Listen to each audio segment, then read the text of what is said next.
Right, so what we're going to do today is from scratch, with each and every character, we're going to create a retro 8-bit style font, okay? So what I'm going to do first of all is show you where this starts when I work on this. So I have this pad here. This is a Fabriano pad. I think I actually got this one at Max. And it is gridded paper.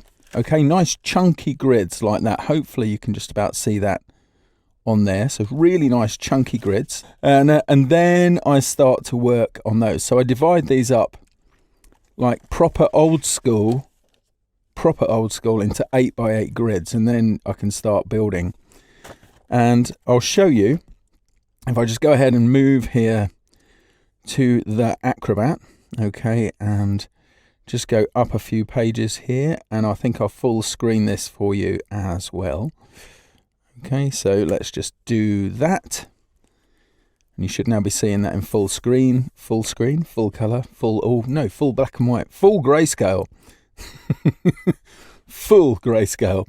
I apologize for the damage to your ears that may or may not have occurred. Who's doing the 8-bit noises now? Blip, blip, blip, blip.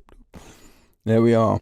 Actually, if you want some background music, let's pop this on. We'll just pop a bit on here. Hopefully, you can hear that and it's not too loud. As I was just saying, this all starts on paper like this. So I use this gridded paper. I go old school because there were different grids for game fonts, but they started really early on old school 8x8. Okay, and to begin with, they were single colours, but of course that changed as things went on. And they are, I think, themselves an art form. They are something which is really incredible to mess around with. And I'm going to show you how easy it is to make an actual font here in Illustrator. So I go through with this and I go ahead and change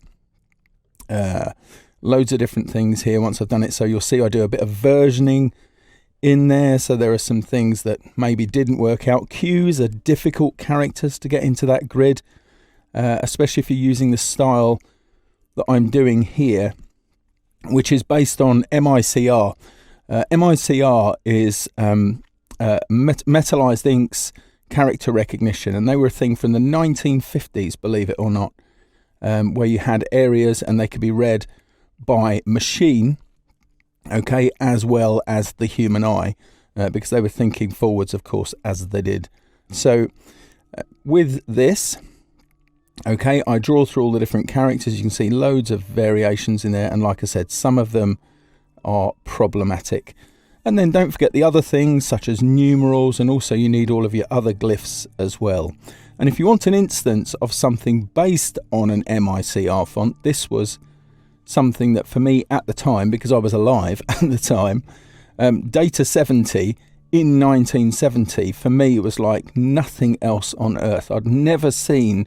I was in school, but I'd never seen a typeface like this. It was just so amazing to me. So it's a big inspiration for me with this. So let me just go away from that, okay, and pop you into Illustrator here, okay. And I'm also going to use, in a minute, I'll use PureRef, which is a reference image software, so I can have them floating over the top.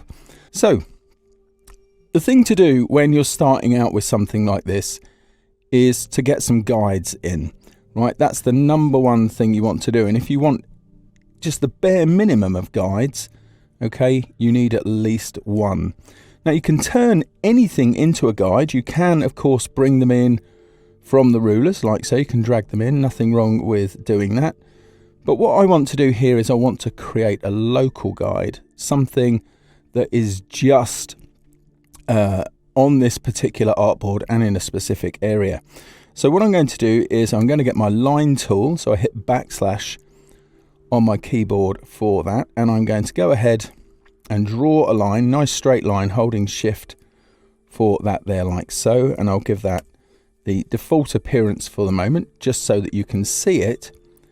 And then I'm going to turn that into a guide. Well, actually, first of all, I'm going to copy it because I'll use it again in a moment. Then I'll turn that into a guide using the shortcut Command 5. That would be Control 5 on Windows. That is now a guide, like so. Okay, so you can see that just there. There's not a lot of help really for zooming in on a guide, but hopefully you can see that. Okay, then what I'm going to do is paste the line I had down in front of that. So Command F, Control F. The line is now on top of the guide. Notice that my selection tool is active. Okay, and what I'm going to do is I'm just going to hit return on my keyboard to get the move dialog. A lot of people don't actually see this. Yeah, they don't know it exists, or if it pops up it's by accident and they just get rid of it without actually looking at it. But it's super useful. So horizontally, I don't want to move it at all, not even one shred just there, but vertically I do. By the way, my units here are set to pixels, and I'm going to work on an 80 pixel grid here. So I'm going to move this -80. Okay, negative numbers move it up along the artboard.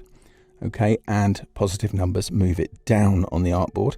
And that's it. I don't need to do anything else there. I can just hit OK and it moves like so. And again, okay, that will need turning into a guide in a minute. But before I do that, there's something else I need to do. Okay, and that something else is to actually name these guides. So I'm going to select the guide down at the bottom here. My guides are currently unlocked.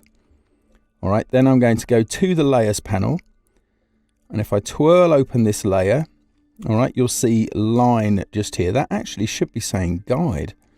Interesting. But what I'm going to do is call this baseline, because all type needs a baseline.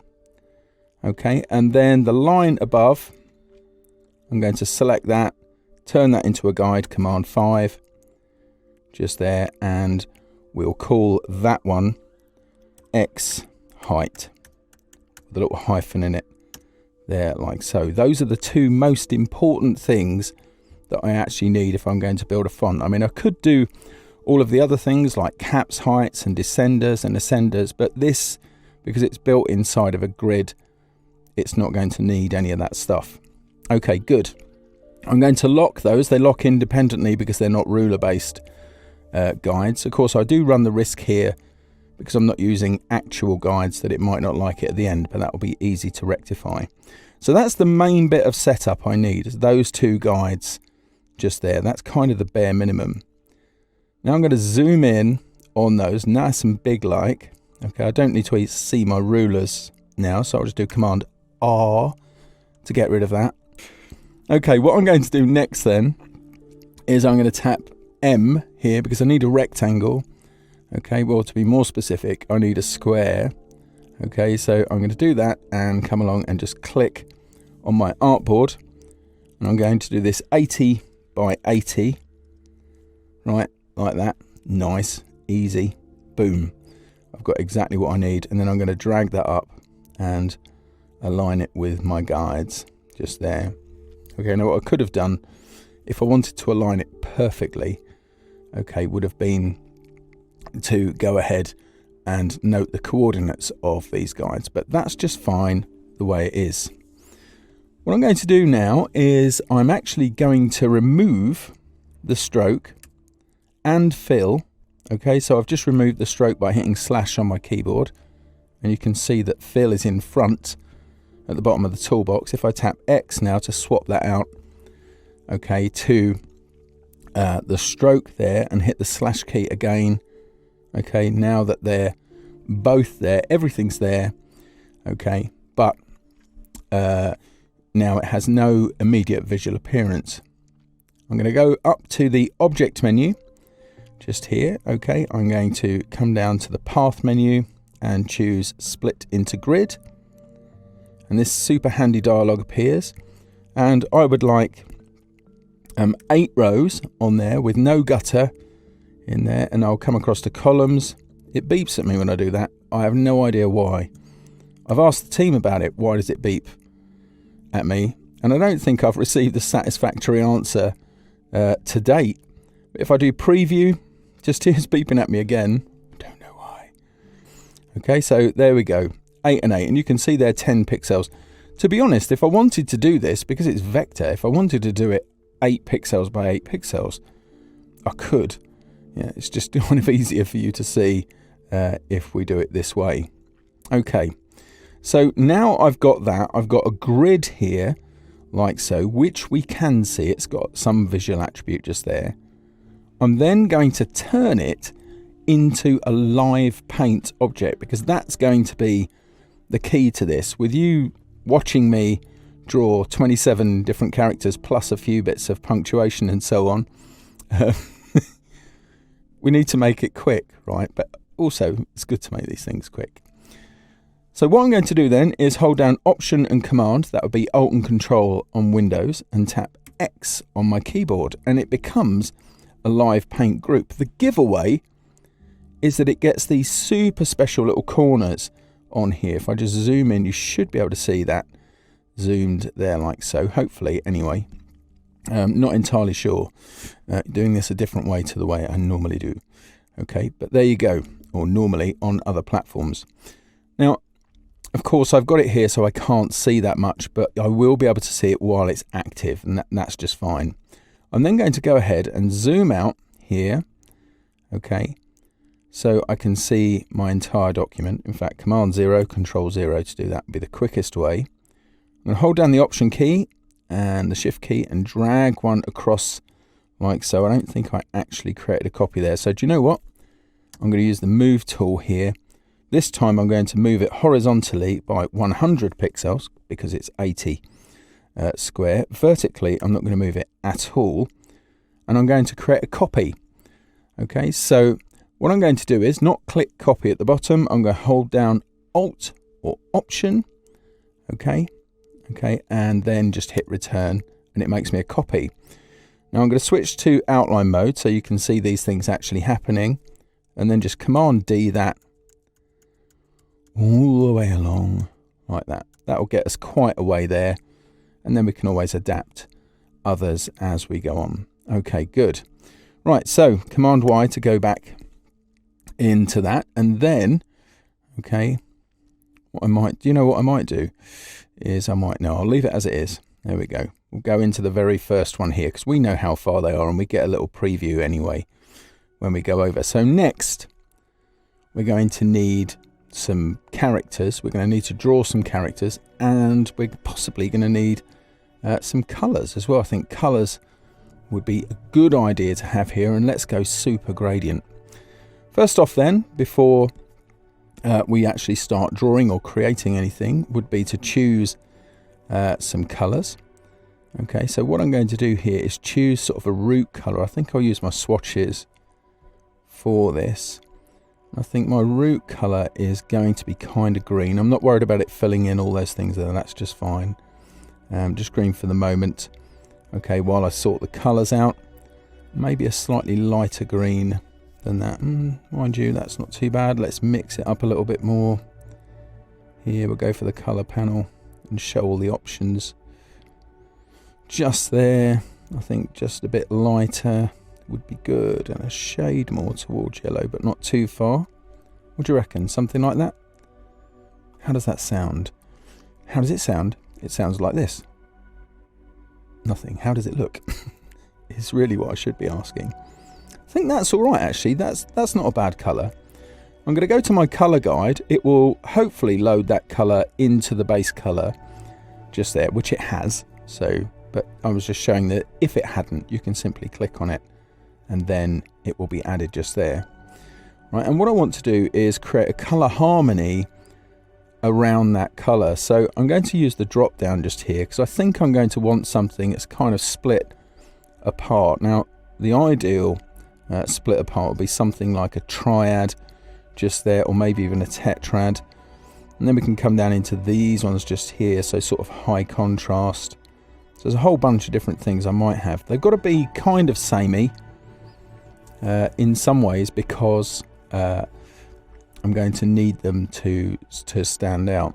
So I'm going to pick something that's samey first of all. I'm going to go for analogous just here. Okay, and then I'm going to pick up maybe, let's have a look. That's pretty good between those two. I'm going to pick up this colour, okay, and then I'm going to hold down the command key. I'm actually going to get this one. I'm going to go diagonally down here. It's not the most scientific approach. I'm going to add those to my swatches. Okay, so you'll see that they come along in a little colour group in the swatches just down here. But I do want something that contrasts with them, so I'm going to switch harmony just here. I'm going to go for tetrad. And I am thinking that this will go pretty well with those. So I'm going to add that to my swatches as well. Then just do a bit of moving around here. So I'm going to bring this in to this one here. I can delete that empty colour group just there. So there we are. I've got a colour group that I can work with. Okay, so with this selected, what I can do now is I can go ahead and click none here. So I'm back to just an empty grid. Let's get some reference material on.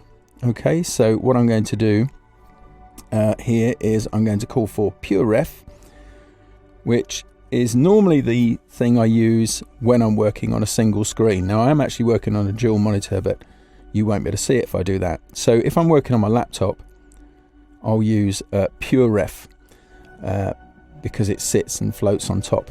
Although recently, thanks to Julia, who's here, thank you Julia, I started using Inboard app on multi-screens because it's nice, sits there. You can split the screen up as well, so there we go. So what this is, it's a floating window. You can drag things in. You can see I've just dragged in my image files just here, okay, and I can have them floating over the top, okay, of the window I've got here. I can do lots of things to change the window, okay, but I'll just have them floating atop that like so. Nice and easy to see. Doesn't mean I have to crunch up the interface of Illustrator. Okay, I can just have them sat there. So next I need the live paint bucket. So I'll go back to Illustrator. Okay, going to tap K for the live paint bucket. And I'm just going to start off by doing all of this in green just to begin with. So I'm going to go ahead and do the A here. So I can just draw these down like so. Okay, and go up to the top here. Now I've done this one incorrectly, so what I'm going to do is just select none and change that. Go back to my color just here, draw across like so. Okay, down a bit. And I've made these chunky on both sides. Madness. Brilliant, there you go. That's the A done for the minute, although I really need to apply my color scheme here. So what I'm going to do is I'm going to use the bottom of the characters, so the bottom 2 rows there of the actual character, and leave those dark. I'm going to make the middle one here a lighter green, okay, and then I'm going to make that yellow like that. I think that works. Now the contrasting color here was just in case I decide to add a shadow at another point, which is a nice way to drop some depth in. But I think for the minute I'm just going to stick with the 3 theme just here. So I'm just going to pick up the none swatch here and just drag around these. Live Paint is actually an amazing drawing tool. You can use it for loads of different things when you're drawing. It's often overlooked. People start grabbing shapes together, bringing shapes all together and using various different pathfinders or the shape builder to build them. And it doesn't have to be that way. You can make things a lot easier. I'm going to hold down my command key, which gives me temporary access to the selection tool here. And I'm going to pick up my next grid and I'm going to draw the B character. Again, I think I'm going to draw it all out like so. I'm not too worried if we don't get through that entire font today, to be perfectly frank. It'd be nice if we do. Okay, but there we go, and that makes that nice and easy. Now I changed that one so it's like that with a smaller gap. Let's go ahead and fill in the bits just here. We might do though, this is really fast way to work, even faster if you're not chatting, but I like the chatting. So I'll go ahead and select the next one. And here in Pure Ref, I just need to give myself a little bit more room there. I could actually make this window a bit bigger, you know. There we go. That way I can see 3 characters at a time. And I'm just going to get additionally my colour palette back. There we are. Right, so I'll start off with the big green. And the C here makes that nice and easy. That's the first sort of shoulder chunk of it. Also, some of these I didn't fully form, to be perfectly honest, but it's because I was making decisions about exactly what I've done just now. The idea with the sort of Data 70 font, which I'm only referencing, I'm not reproducing it. In fact, I did do one of those earlier on this year for one of my LinkedIn courses. Was thin on one side, thick on the other, but I'm sort of only, it's got a touch of reference about it, but that's as far as it goes. I'm sure you'll forgive me that one. What's everybody else been doing today? That's what I'm curious to know. That's what I want to know. Really curious to find out what you've been doing. So tell me what you've been doing if you can. Unless it's naughty. Well, actually, especially if it's naughty. Tell me especially if today has been a naughty day. While I rip through some of these things, I'll try and keep popping my head up there. That guy's a legend. Imagine if Tony Hart was still alive. Oh man, I know he would be. Yeah, he would be doing all sorts of stuff. Bob Ross. Like a bit of Bob Ross. Very good. No happy little clouds today though, sadly. Not here. We've just got big, dark, nasty ones sat out in the front. We're having new windows put. We've just had an extension built, or it's in progress. It's being built. And oh man, those poor guys were up on the ladders and whatnot, putting windows in, and it started coming down, man, for them earlier. Still refreshing, probably. So just making my way through. Can you see? Hopefully you can see how quick this could be. Now that doesn't mean it's time to stop watching and all of that stuff, because there's more to come. There's some of the gotcha bits, and of course we've also got to make, making the shapes is one thing, but actually making the font is a different thing. And hopefully my friend France is watching just here. At least I hope so. So I'm just going to go back to Pure Ref and just bring up the next rows here. I was at odds with the K on that. Was not desperately keen on that K to begin with, so it's going to go here. Okay, make my way out. What do you think about these big sort of terminal ends on there? Do you think they're okay? I think they work, but I'd be interested to hear your opinion. Your opinion counts. I love you. Extending the Batcave. I am extending the Batcave. We've got a new Batcave coming soon. Stuart, brand new. Well, not brand new. It's not a brand new building, but it's a brand new Batcave. It's going to be wicked awesome. We're going to be having 3 sets in there. We are also going to have a screen print shop in there, which will be nice to have, and a few other things, possibly even a learning area. It's a big Batcave, this one. I'm not allowed a Batmobile though. Mrs. Harmer draws the line at the Batmobiles. Also, now here's a thing, right, with the whole 8-bit font thing, because they were doing things for pixels,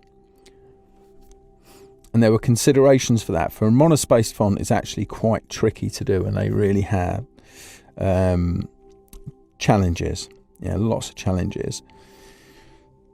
We're doing that because here what we're making is a vector font. It's a lot easier for us, a lot easier. So we don't have to worry too much about the spacing, because that is actually something that we can adjust at a later point. Gradients didn't come along for ages as well in these things. Originally they were just black, and then they moved into the world of colour. Like that. I hope you're enjoying this, by the way. I'm enjoying you being here. I think I'd like to bring you all to work every day. That would be nice. Or for me. Not for you. Chloe, who sat doing the moderating today. Thank you, Chloe. And all of that stuff. I'm not... Well, actually, I think she does enjoy coming to work every day. I'm not that terrible as a boss, I don't think. And a dad. It's a family business. Doo-doo. Here we go. I wanted to draw all the... I mean, I could have pre-prepared a bunch of characters. Oh, thank you, Mr. Graffenstein. Thank you very much. Take it up to 11. I could have pre-prepared some of the characters, but I wanted to draw them while we were all together. Yeah, and because that way it gives me room to chat. It's not like a straightforward tutorial.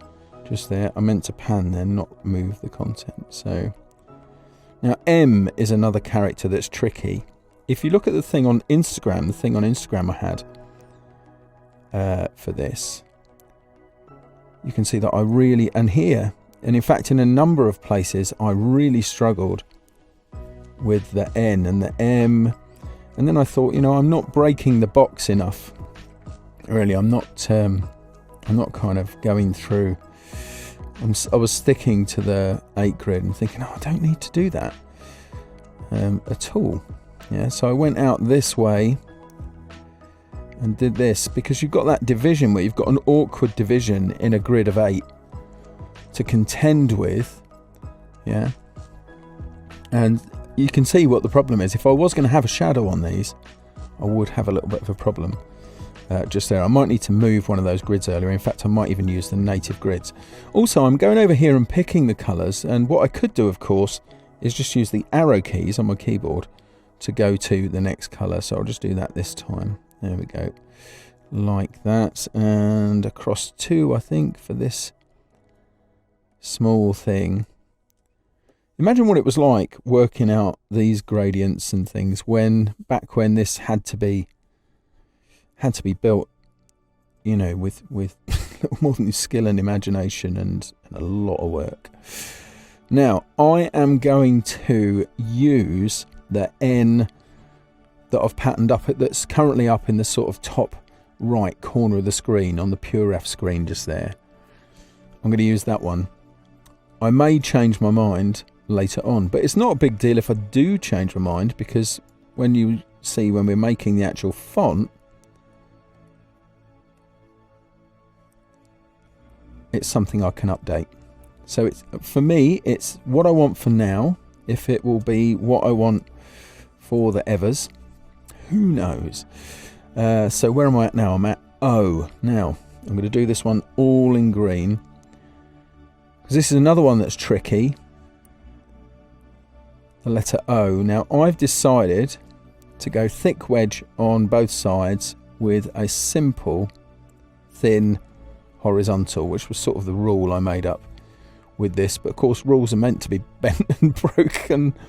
Yeah, which is why I've got some descenders, not descenders, some of the upstrokes that go a bit like that. Okay, so let's just do that. I'm actually not worried too much about going over and using the picker just here. Okay, and let me just see how many of these I've got. I must be getting close to running out now. So next one, which is a P, and with this, you'll see that if you look at the sketch just here in Pure F, that I've actually drawn the P and the R at the same time, because I want them to have sort of a relationship there. Now, I could also save myself a little bit of time if I really wanted to.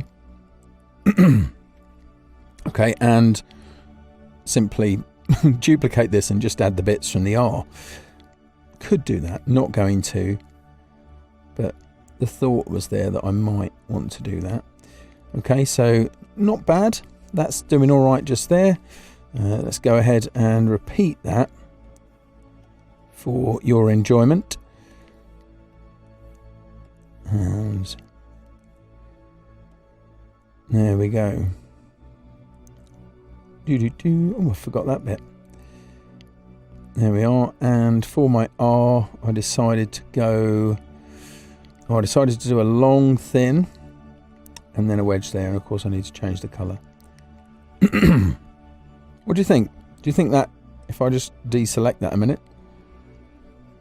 I think that looks alright. One of the ways to tell, by the way, is to go shrinking it out like that. Oh, we are right at the end of the line there, which is not too bad. It's not taken a huge amount of time to get to that. Remember, I'll plan this for about an hour. So what I'm going to do now is I'm going to swap out here. Let's just go between those two. That was the very last one just there. So I'm going to go ahead, right, and I'm going to duplicate that one. Let me switch back into outline mode.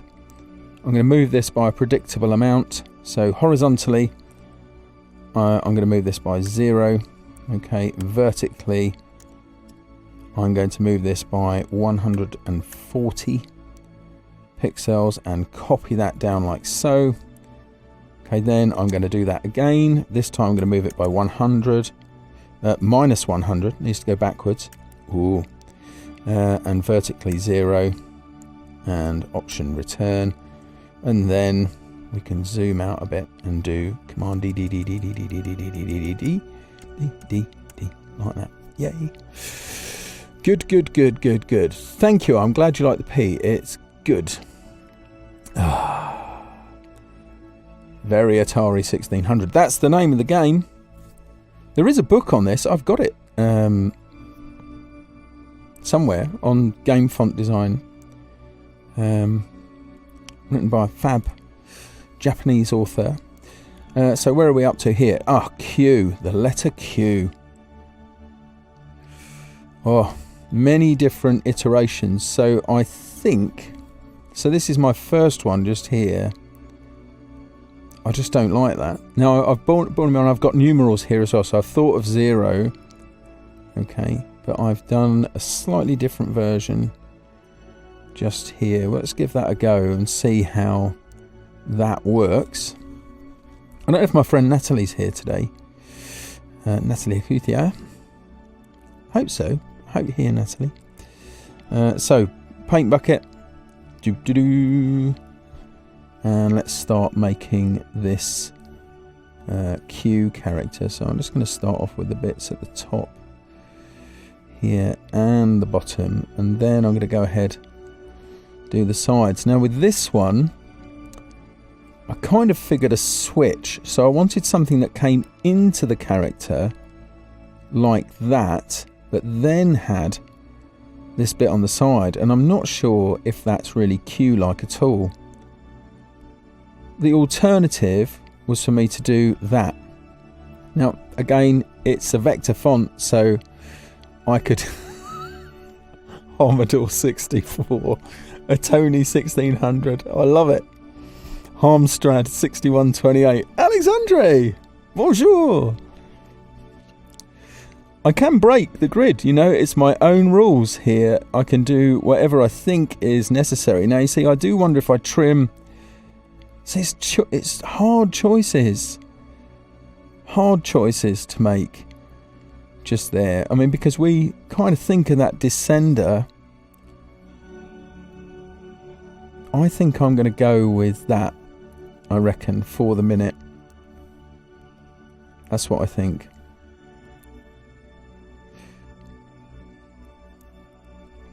I reserve the right to change my mind later on, but for now, Q's really, really difficult. Very, very hard to make those choices. I've also realised that while I've done the best practice thing of introducing those guides, I'm going to have to move them because I'm not going to do the drop shadow.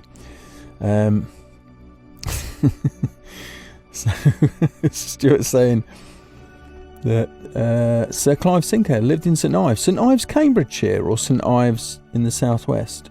Is it St Ives, Cambridgeshire? Because you're in Cambridgeshire as well, right, Stuart? I seem to remember that you are.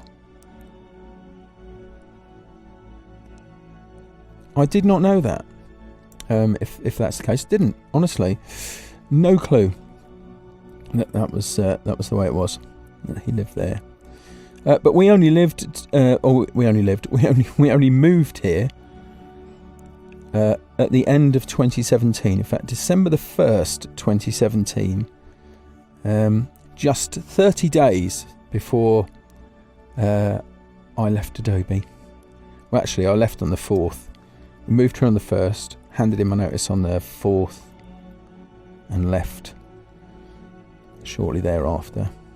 But I still am lucky enough to work with some of my former colleagues who are amazing people, which is really nice. I like being still connected but not inside of the company. At the minute, I'm kind of very happy with the way that things worked out just there. But anyway, that's another story. Let's get away from that one real quick.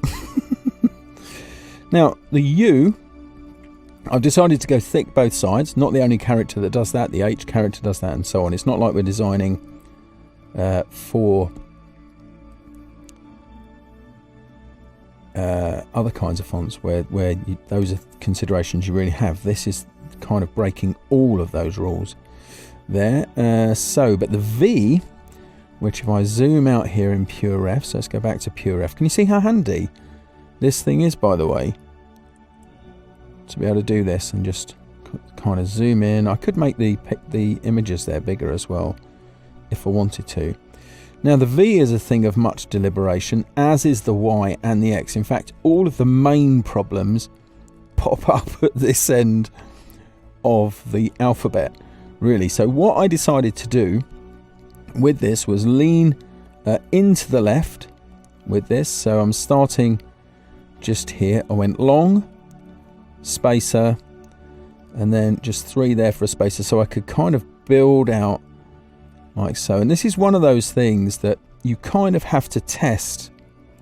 Once you've built it, you build it, test it, evaluate it, because you can kind of look at it on paper, but it just doesn't work, at least for me, quite the same way as it does once it's actually production. And that's when you get to do fun things like adjust the side bearings and so on, which are normally a calculation that you have to do, but with the way we're doing it, we won't have to do those calculations, or at least not too much of that. It will do it for us.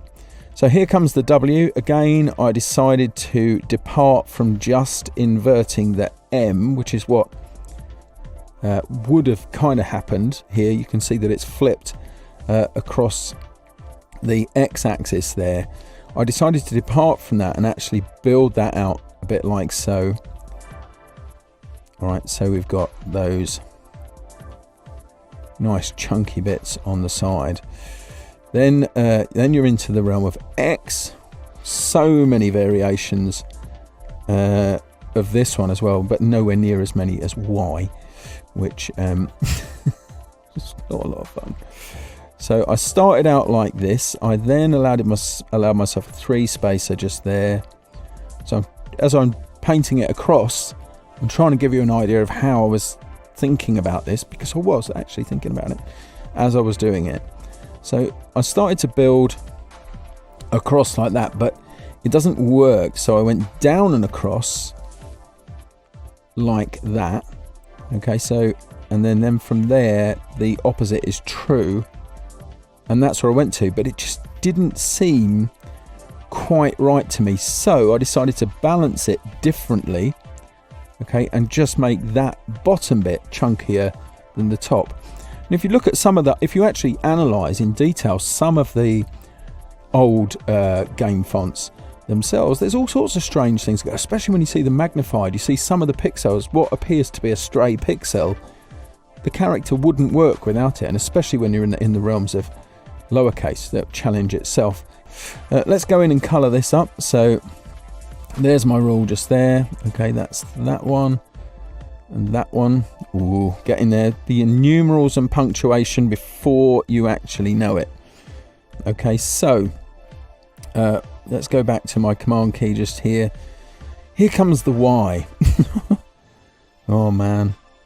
Okay, again, so I started this one with 2 blocks like that. Okay, and then came across with a crossbar, and then So this one was all pretty solid, really. Fortunately, the gradient helps me out there and kind of softens that, so you don't see it quite as much. That's very, very, very, very thin. Shall I? No, the thing is, this is the problem, you see, because if I go 3 or 4, that character's going to be way too wide. So I think that really is, and you can see I have tried a few different things there. I think that really is going to be as far as it goes. Let's zoom back in. Let's scroll up. I wasn't having the best time with the Z either. Just there. Or Z if you must. Don't know how you feel about that. I prefer Z, actually. Now, this is where I took something. I'm going to draw the top and bottom crossbars here. Okay, like so. And what I then did is I started to find various different ways of stair-stepping this up across. But when I got to this point, without that one on the end, it didn't look right for me at all. Okay, so what I did was I added that one in on the end. Okay, and then got to that, and I was much happier with that. I thought that worked pretty well. Okay, so I'm going to do my numerals and then my punctuation. So I'm just going to go back into Pure F and zoom out and pan across and then bring us up into this space just here. So zoom in a little bit. How are we doing for time? I think we've got about 15 minutes left, about 14 minutes left. We'll get that all done. It's all good. Right, so Command key down, selecting the next grid. Let's go ahead and do these as quick as we can. So the number 1 here was very much like the eye in that regard, but apart from that small bit on there. Okay, let's colour in the bottom 4 and the top 7. Ooh, didn't switch. There we go. Here we are. Command key, let's grab this one. The 2 gave me a similar problem to the Z. Now, I made a bit of a distinction here with these, okay, in that I did do some decisions about the thin strokes so you could differentiate them from the alpha characters, and I also definitely added these sort of block terminals on the end as well. It's good news that we're getting into the numeral territory, actually. Good news for that. So let's do the 3 again, blocky, and going up like this, pretty much all the way up. I did try variants on that as well. Again, it has to compete with some other shapes in there. Let's have a look at what's going on in the chat just at the minute. Oh, having a nice chat. Oh, okay. Back on Adobe Live next week, I think. Adobe Live at the lunchtimes. I wonder if Emma's here. I think Emma was going to pop along at some point. Emma Lestray, the amazing community guru of Adobe Europe, and so much more, so many other things.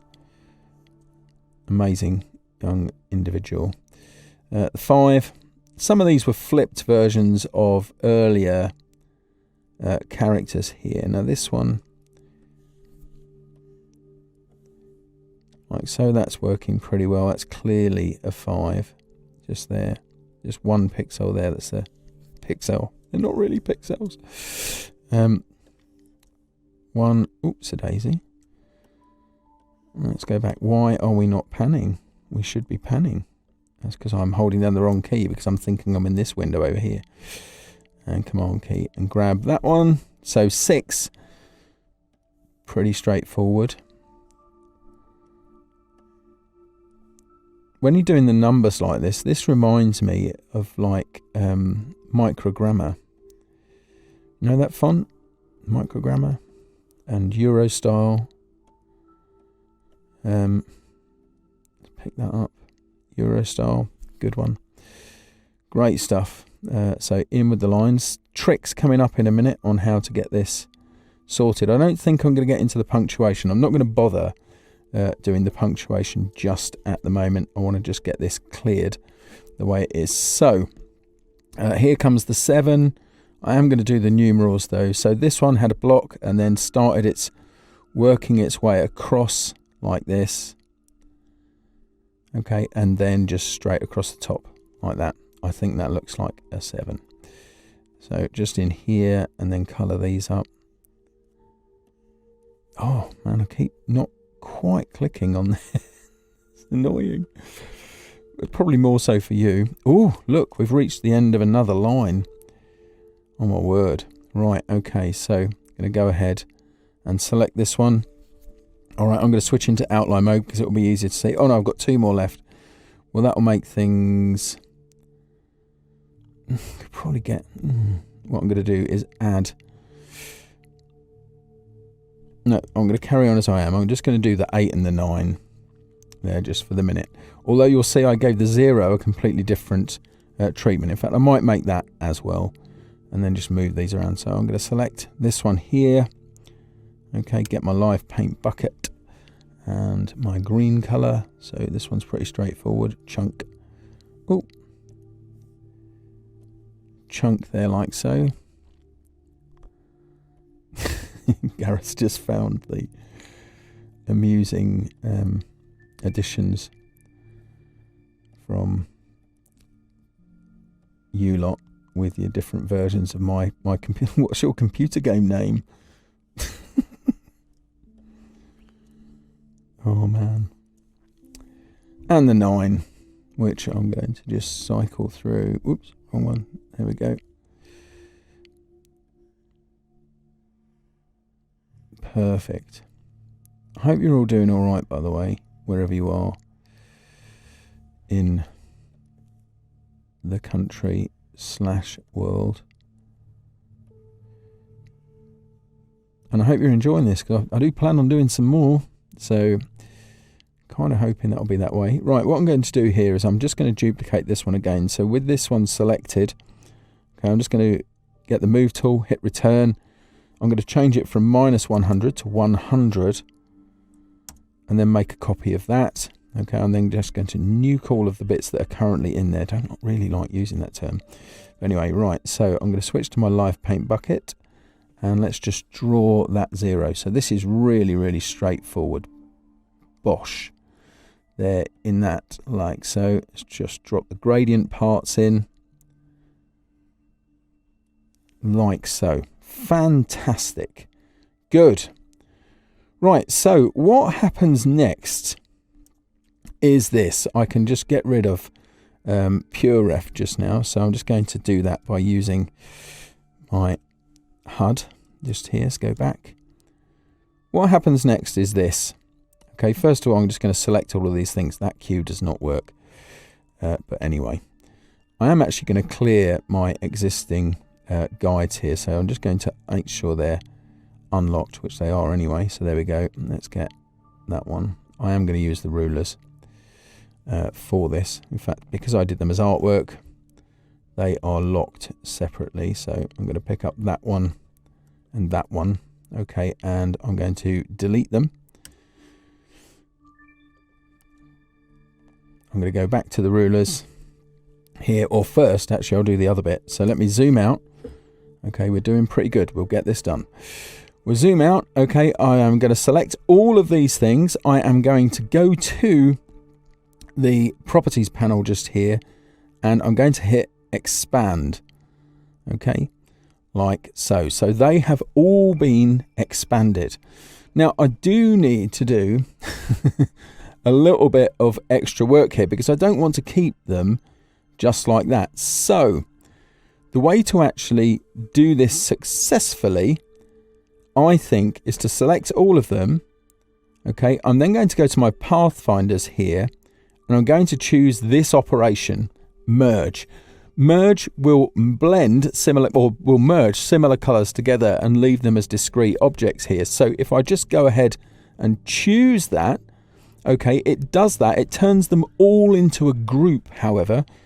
I'm just going to ungroup that, and now I've just got some merged objects. So if I go ahead and go up here, you can see how it's done all of those things for me, which is just perfect. I'm going to bring my rulers back in, Okay, and because the artwork's here, we'll make it easier to snap to the artwork. So I'll bring that one in and this one in down at the bottom there. Okay, that's not quite in the right place. Bring that back up. Just there. Come on, up you come. There we are. Oh, do you know what? I'll just bring another one down. Be quicker.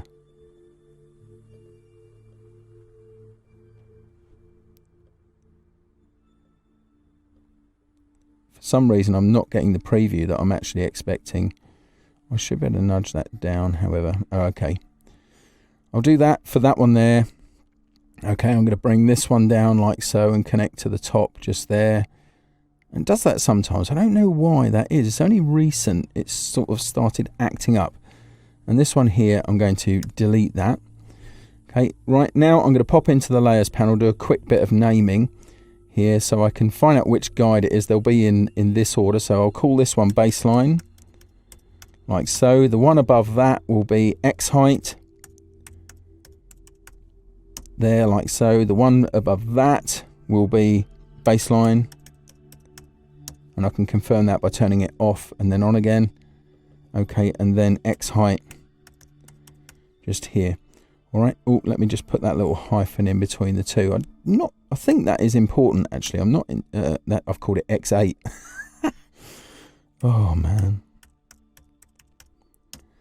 There we go. Groovy. Okay, so the important info is right that it needs to actually, the guides need to be unlocked. So have a quick check of the panel just here and make sure that that icon is not on.